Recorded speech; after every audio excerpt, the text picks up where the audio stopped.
It's Xavier Garcia again. Welcome to the channel. If you're new, Ultimate Psychology channel, creating awesome videos to cure all your life. So check it out. What's the talk of the town, right? What's on the world news and everything? It's the coronavirus, right? Corona. So I'm not trying to scare anybody. No fear mongering here, but we're just gonna have a level-headed view on how to approach this situation, this worldwide phenomenon. So obviously, people are getting sick. It's gonna happen. People are gonna die. Looks like right now it's targeting old folks, and so you don't have to worry too much if you're young, you're healthy, you're active, and you're you're doing all the right things for yourself, taking care of your health and your vitality. But if you're not doing these things, start consider that. And you do need to take precautions, because I don't want to say it's nothing, because it is something, right? Kind of one of my biggest fears is that everybody is freaking out about it. There's just pandemonium and paranoia. It's not super bad on a grand scale. We've seen worse in human history. But when you go to the grocery store and you're not seeing toilet paper there, it's like, what's up with that, right? I noticed for myself, I didn't want to make this video, okay? I wanted to talk about something else this week. But I noticed that my church got canceled, right? My church is larger than 250 people. And I'm like, what's up with that? So that pissed me off. I didn't like that, it wasn't good. Then I found out it was state orders, right, by our governor, Gavin Newsom, here in California. So I understand the precautions, the preventative measures, and I have to appreciate that, right? We want to get ahead of this thing before it gets worse. And in terms of from my research and my investigation of it, it's really not that bad. It's similar to the cold virus or the flu. And if you're young, you're strong, even without the flu vaccine or flu shot, you can get through these things, right? They're not easy, they're not comfortable, nobody likes them, but we can get through them. So on that front, not to worry about it. But we do want to be preventative, we want to be responsible, and so again, when it comes to washing your hands, not sneezing or being conscientious of that, be careful, because we don't want this epidemic, this pandemic to get out of control. But again, if we're all infected by it, if we all get it at some point in time, again, the majority of us will beat it. Unfortunately, just like there's more people dying from the flu each and every single year, the people who are with weaker immune systems are going to be affected by it. And that's just life, right?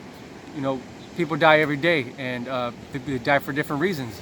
And so we never want to welcome that. Even one death is a loss, but this is something we have to accept and embrace. And one of my key messages for this video is to embrace the change, right?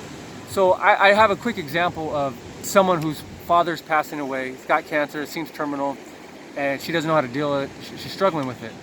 And you want to pray for the miracle. And the thing is, you never want to give up until the bitter end. And so you want to keep hope alive, you want to keep fighting the good fight. But there does come a point where that seems like the path that it's going to go on. So you can be bitter and tough it out, and then all is lost when the inevitable happens. Or you can say, you know what, you can cut your losses, and you can accept and embrace the change, the fact that this is what's going to happen. So what are we going to do now? Okay, so this is going to happen. Death is intimate. So let's go out, let's have some ice cream, let's go on a roller coaster, let's go have a nice walk, go to the beach. Do something to live the life that you have with the rest of your life. And that goes for all of us at any time, any point in time. We can die today, we can die tomorrow, we can stay alive for the next 100 years. So let's not make death the focus, but let's make life the focus, right? We have a natural instinct, a God-given innate, because we know our immortality is real. We go on and we live forever, right? And so there's a natural God-given tendency for us for self-preservation. We're meant to live forever, is what I'm trying to say. So whether it's in this life or in the next. And that's my invitation too, also to accept Jesus in your heart and in your life, and make him Lord and Savior of your life. Because for me, I'm good with that. Nobody wants death, but I don't fear it. Death has lost its sting, the Bible has said, because Jesus has overcome the grave. And when you have a better place to go forward to, that the future's always better, it's always bigger and brighter, right? Then there's no fear on that. Then you can take my life now, you can take me now, but he'll take my life when my purpose is served. It has been served. And that's another point too. We set out our goals, but it's more important to know what's our mission, what's our philosophy, and what's our purpose in life, right? It's to have fun, it's to be happy, it's to be grateful for the things in life, to have fun and to share to enjoy our lives and to share our love with others.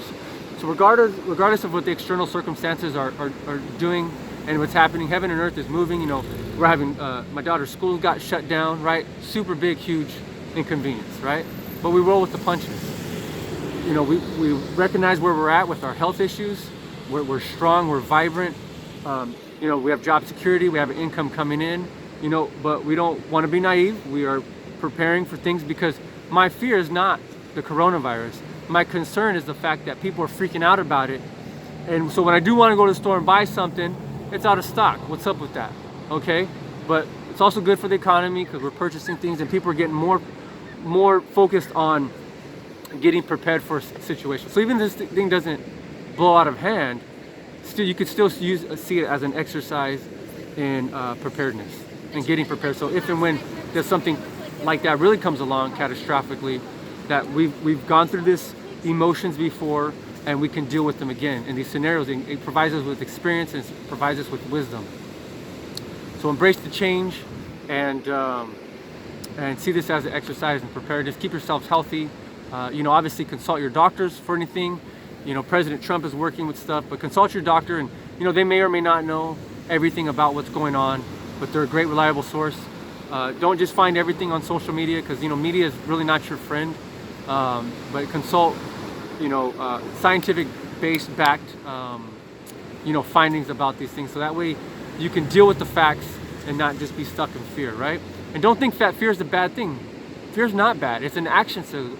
It's an action signal. It calls you. And what's the message of it? It's saying, get prepared. Something is coming. But we want to make sure that fear is grounded in truth and facts and reality, not just blown out of proportion and the sky is falling Chicken Little. Okay, so know your purpose, get strong, make sure that everyone's around you, because we work better in numbers, even though that's part of it, right? When we're networking, but this disease, it seems to be, is very transmissible. And again, if you get it, it's going to be tough, but embrace the change and get through it.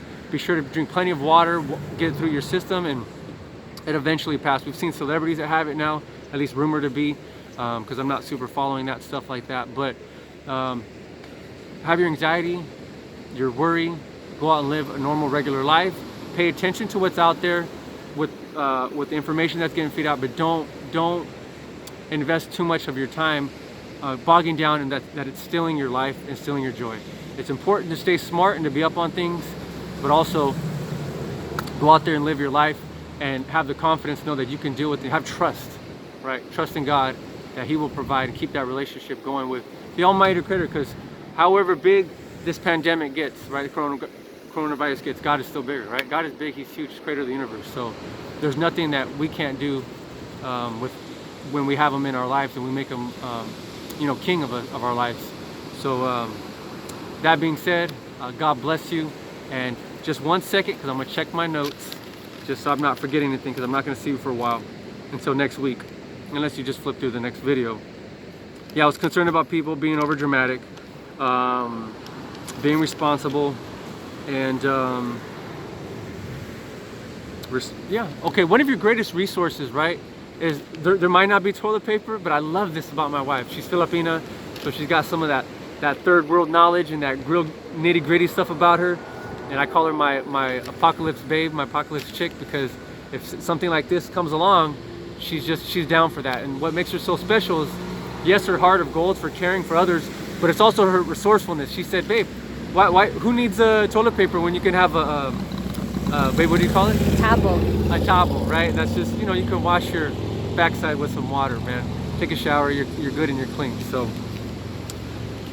be resourceful, ultimately, first and foremost. So, you know, if somebody's coming at you and you run out of bullets, you got to get resourceful. And that's what makes America great, because there's other countries that are approaching this situation, which is not our style of government, right? We're for the people.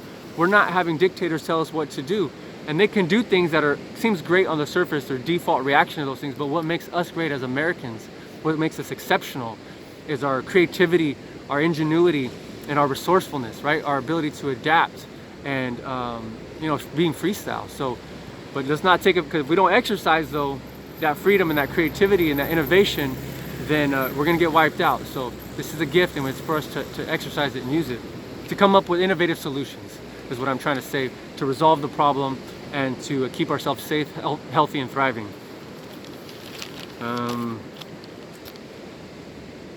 Yeah, the best is yet to come, guys. God bless you, and until the next video, this is Xavier Garcia signing out. Love with freedom.